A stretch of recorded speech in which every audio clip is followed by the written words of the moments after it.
Bak yemek yemedik. Yeriz ya. Sıkıntı yok. Bu videoyu YouTube'ya açacağım ha.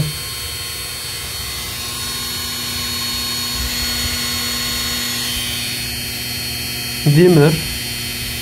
Hız ayarlama butonu.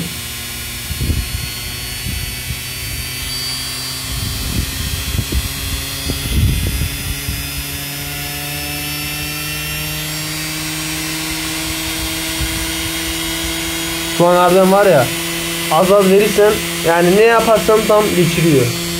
Hemen aniden verince sıkıntı oluyor da çok iyi şu an.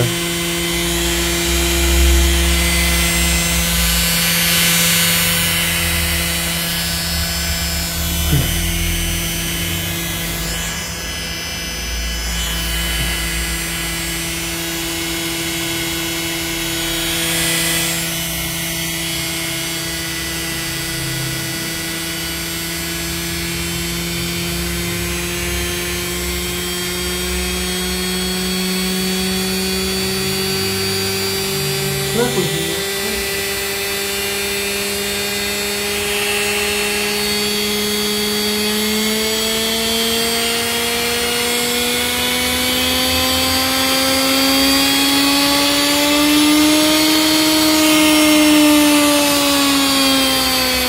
Çok çılgın bir motor ha. Valla. Çok çıldırıyor ya. Efsane. Efsane oldu ha. Stop ediyor şu an. Stop ediyoruz arkadaşlar.